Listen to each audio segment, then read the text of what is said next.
the Instagram Stories for Friday, January 23rd. I'm your host, Daniel Hill, and this is the weekend edition of the Instagram Stories. Today on the show, I sit down with Diego Sanchez, who is a product manager at Buffer. If you're not familiar with Buffer, it allows you to post to multiple social media platforms at the same time. But the company has also rolled out Community, which helps you to build meaningful engagement across social media platforms. In this conversation, we dive into how you can increase engagement and the one tip you could do that will make all the difference. We're going to get into the conversation right after this word from our sponsors. Welcome back. Here's my interview with Diego from the Buffer team. Diego, welcome.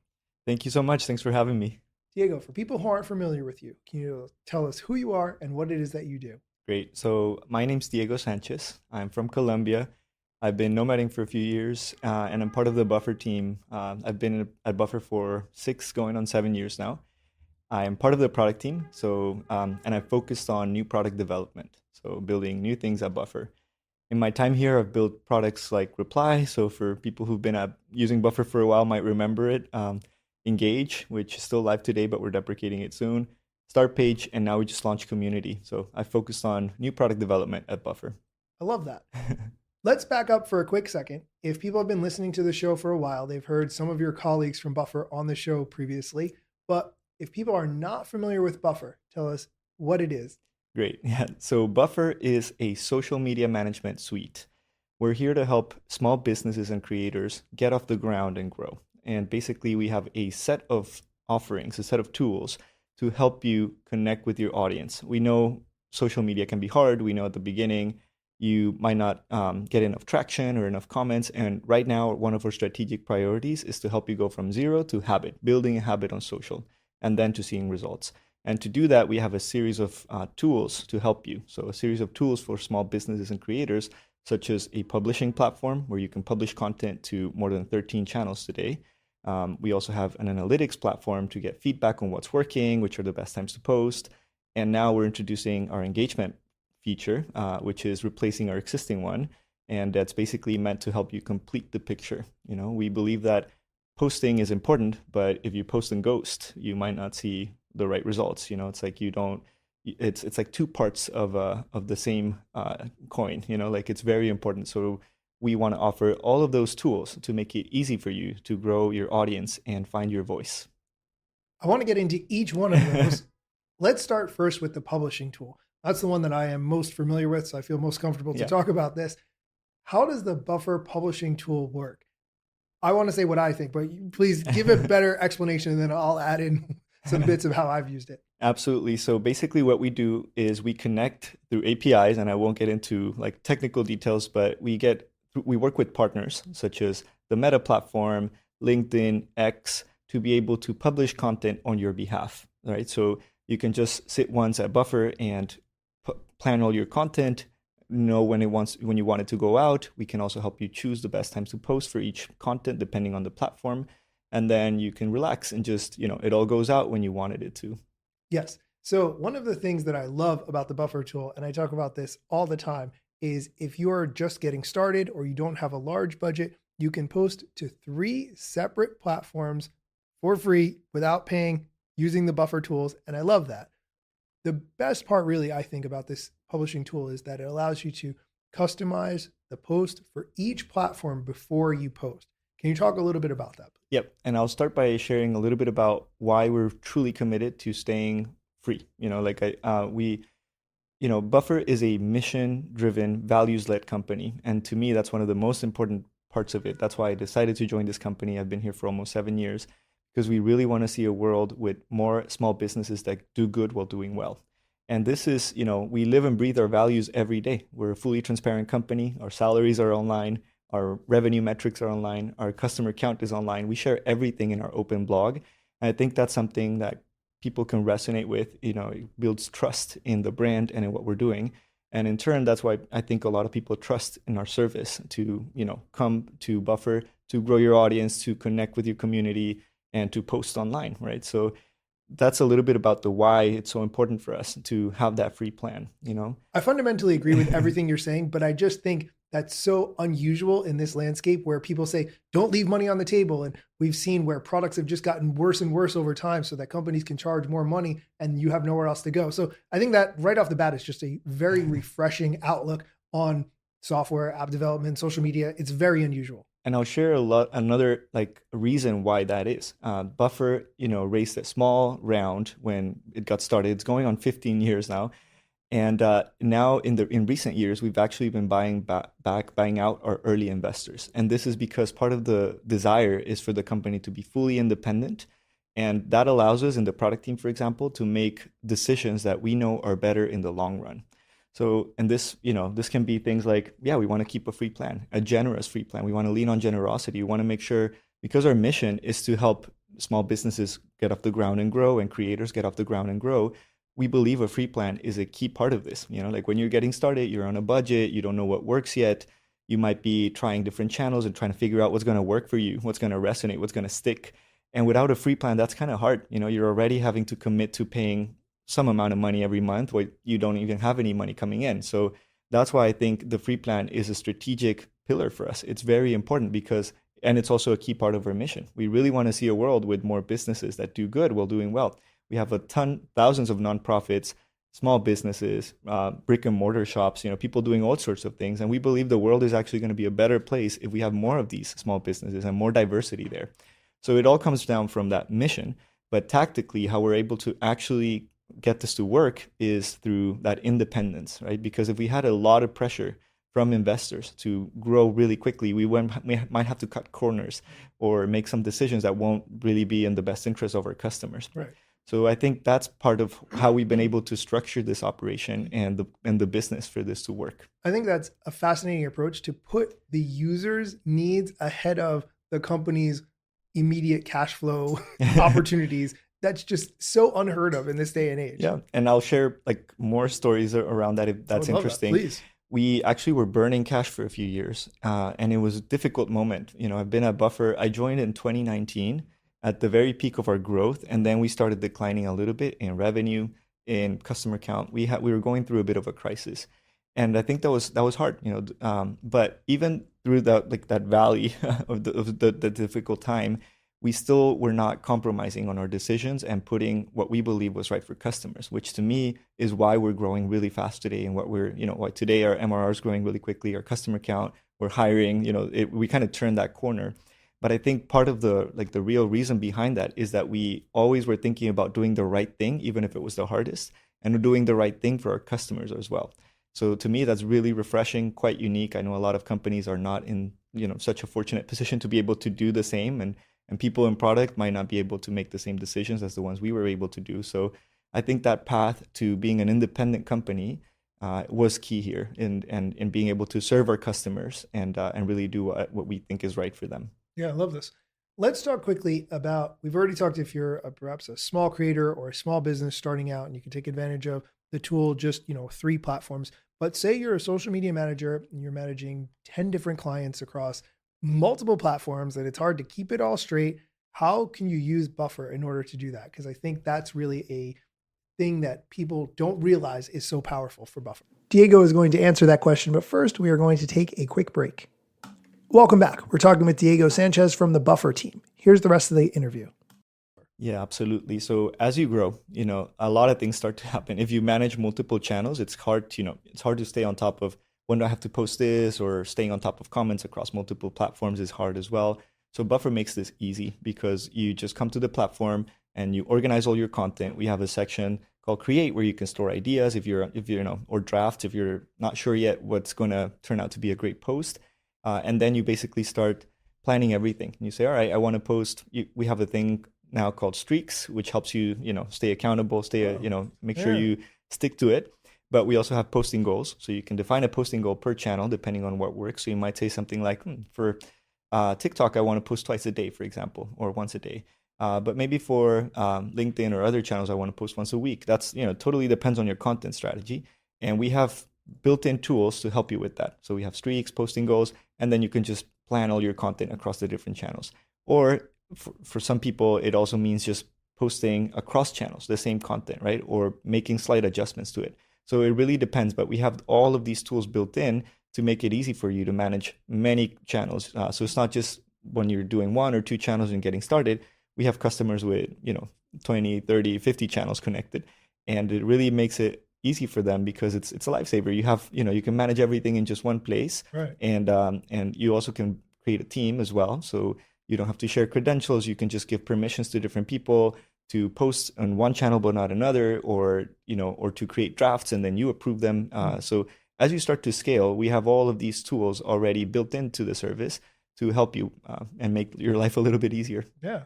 Let's talk about some of the nuances of the platforms, if you don't mind. And this may be something that's not quite possible yet or on the Buffer roadmap, but I know that there are so many different nuances for each platform. So for instance, on Instagram, certain audios might be trending or on the way up, and you can see, hey, that's one I should use as background music, or that's a reel that I can copy. Or you might upload a YouTube short, and then you realize you can only add the YouTube short thumbnail from inside the YouTube mobile app. Why? I have no idea, but that's just one of the nuances of YouTube, right?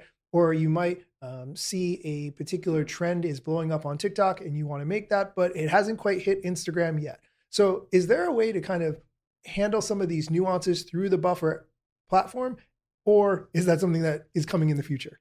It's something that we'd like to see, but I'd also like to explain a little bit about the why it's not always possible. So when you're posting natively, you're directly in the Buffer in the Instagram app or TikTok, you get access to pretty much everything, right? Like you have trending sounds, you can, do as, the sky's the limit basically. But when you're working through third-party APIs, which is what we have to do, you don't get access to all of the features, right? So we're constantly working with our partners to improve what's available via the APIs so that we can make these things possible, so that you can, tag someone, which is possible, or so that you can mention someone, things that seem simple, but getting to more complex ones like trending audios and stuff like that, I think that's where it gets a little tricky sometimes. And our only option there is to continue to work with our partners to make sure that we eventually can support those functionalities. So it's not always possible, but we have a feature, like one of our values is default to transparency, as I shared. Our salaries are transparent, our blog is open, and we really rely on customer feedback as well to guide our product decisions. So we have an open roadmap request, like people can basically create requests for new features and vote and comment, and we really rely on that quite a lot. We try to focus on those top requests and make sure we ship them. And when it's not possible due to restrictions, as I was sharing via the API, we try to work with our partners and say, look, we're really getting a lot of requests from this. This would unlock a ton of value for creators and small businesses and contribute to more content on the platform. So we do work with our partners to try to unlock that. It's not always possible, though. I get what you're saying about the APIs and the limitations there. One of the things that I learned recently is that you can upload, if you're going to post a video, to multiple places, and one of them is LinkedIn, you can add, I believe, the thumbnail for the LinkedIn video through the interface, where you can't do that for some of the other platforms. Is that right? Am I remembering properly? I think that's correct, yeah. And that's one where I think I even, tweeted to the Buffer team and I said, oh, I wish I could do this. And they were like, oh, you can, right? And so I felt silly that I'd missed that button.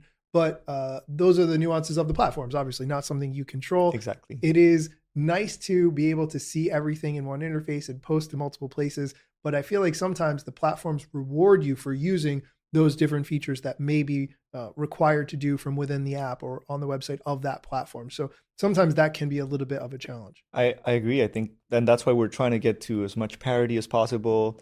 Where there are limitations, get creative on how we can support people using the platform to make it easier for you. So for example, when you can't schedule stories, for example, but we can create reminders for you, right? So we make it easy for you because you have all the content there, the copy. So it's just copy, paste, and you save time, So when there are limitations, we do try to go the extra mile and put ourselves in the creator's shoes and see, all right, how can we help given the limitations, given that we know this is important for them. So that's usually how we go about it. I'll give you another example. When it comes to responding to comments, we get different, different things are possible depending on the channel, right? So for example, for some channels, we get near real-time capabilities, which is great. You're in Buffer and a comment comes in, you can reply to it immediately. For others, we don't. And that's a tricky thing, right? Because that means we have to constantly poll to see and to see when new comments have come in. Some interval, 10 minutes or whatever. Exactly. So a lot of thinking goes into this because we say, all right, let's look at who's active. And if you're active, we try to poll more frequently. If you're inactive or under, at risk of maybe becoming inactive, we poll less frequently. And if you're inactive, we stop searching or maybe just search once a week or something like that. So Right. a lot of thinking goes into, excuse me, into this because these are hard problems to solve sometimes. But we really are committed to creating a really good experience for creators and small businesses. But people have no idea sometimes, like all the Right. thinking and like Use hoops cases and and loops that we need scenarios. to Yeah. jump Right. to Right. yeah. So it's pretty tough. I But like. hopefully it doesn't feel that way. Hopefully when you're using Buffer, you're like, this feels intuitive. This Right. feels right. But yeah, some problems were quite complex to get to that level of simplicity. Yeah, I'm sure. All right, we're going to take a quick break. When we come back, Diego's going to dive into some of the data that the Buffer team has analyzed and how that can shape your social strategy going forward. Stick around. Welcome back. I'm chatting with Diego Sanchez from the Buffer team, and here's where we get into the data analytics conversation based on all the data that the Buffer team has access to from all the posts from their clients.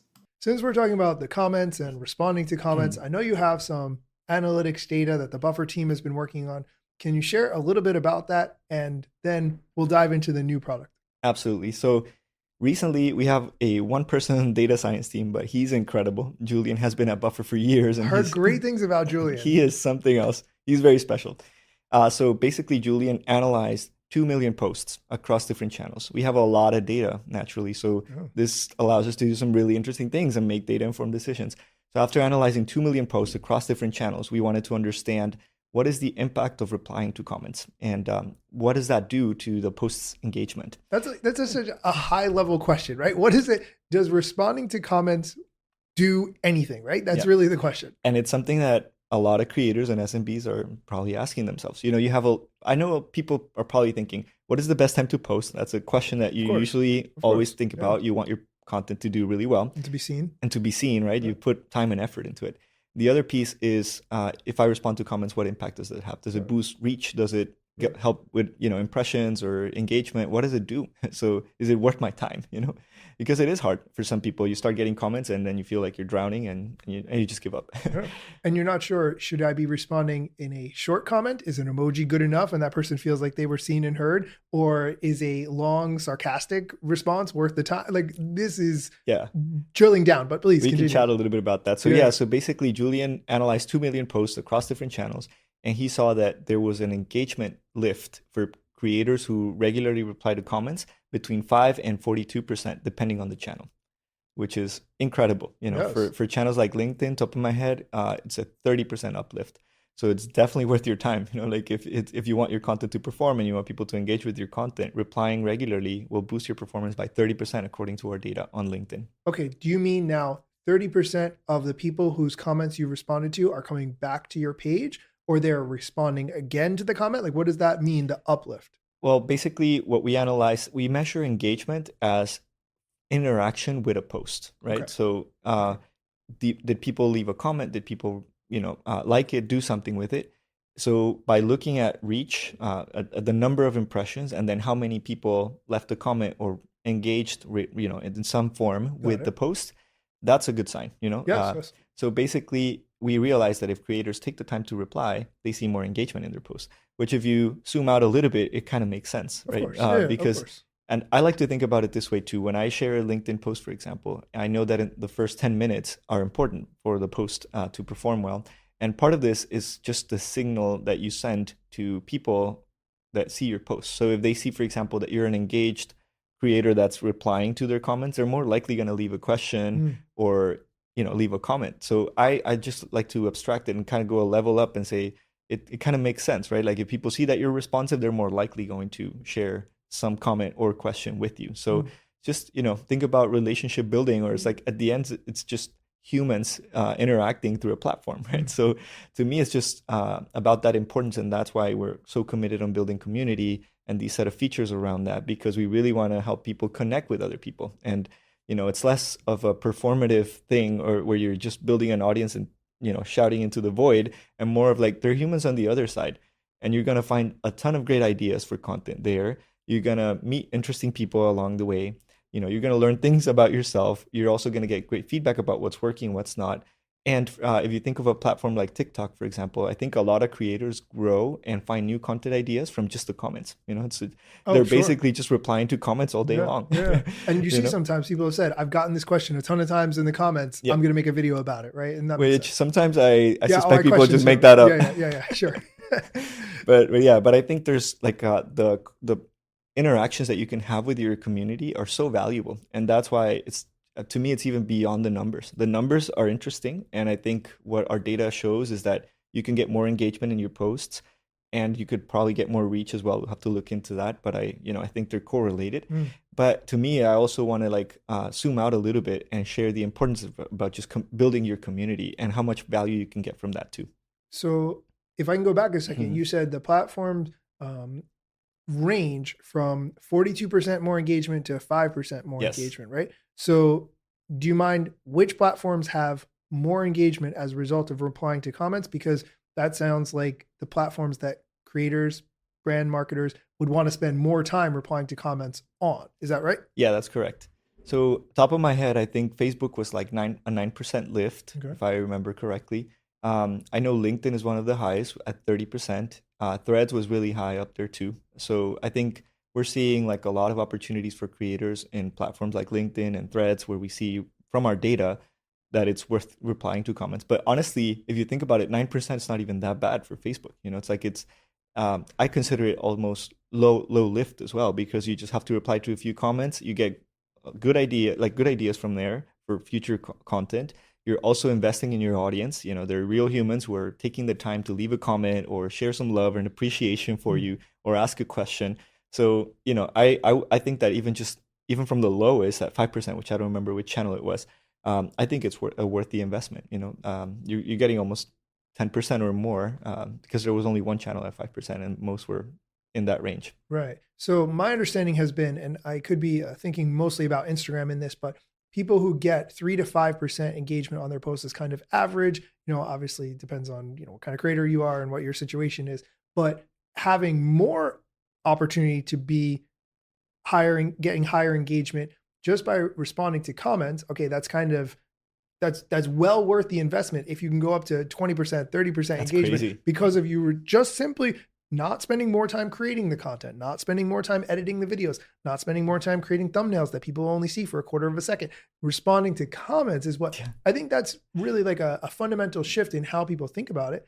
But also, since you mentioned Threads was higher on the list, and I think LinkedIn was higher on the Yep. list as well, I was kind of thinking what that indicates. I mean, obviously, Threads is new. I think it's less than 2 years old, right, at this point. So, does that mean people are more interested in having dialogue and conversations either on more text-based platforms as opposed to more video-centered platforms? Or is new still exciting and engaging because it's new? And I think that's an interesting idea too. If you had to place a bet, which one would you think? Like, why are the platforms that are having higher engagement to comments having higher engagement to Mm. comments?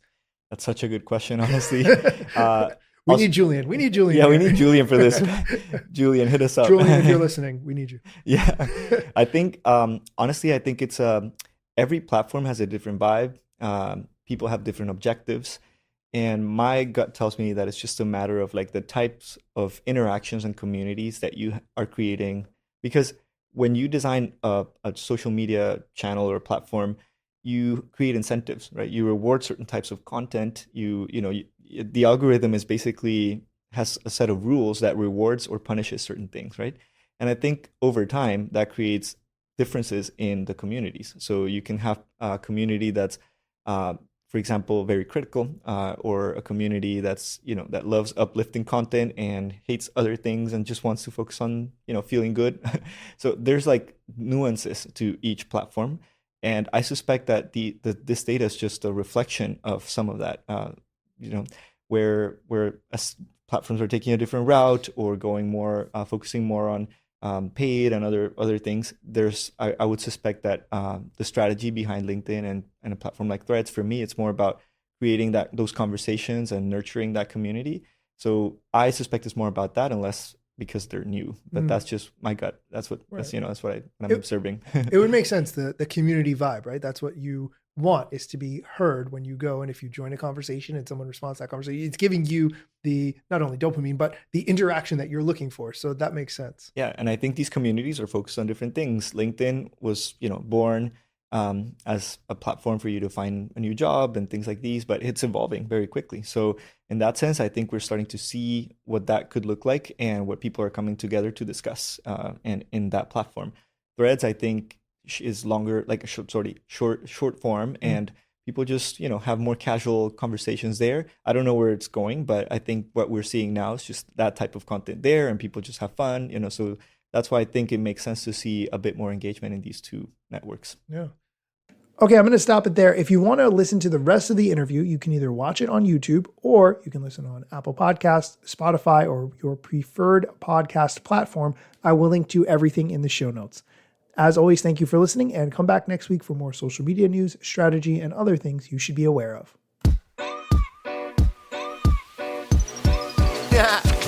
Let's get it. The year was 2013. You posted your first pic and you're glad you posted a scene. Your friends liked it too, but what you didn't know is what posting on that platform would do. Taking all your time and attention, doom scrolling. Also, let me mention, you gotta post on every platform, putting content on every set just to conform. Likes gave you validation and you got hooked. Now engagement is down, you feeling overlooked. Hey, keep coming back for more podcasts. And find me on Instagram at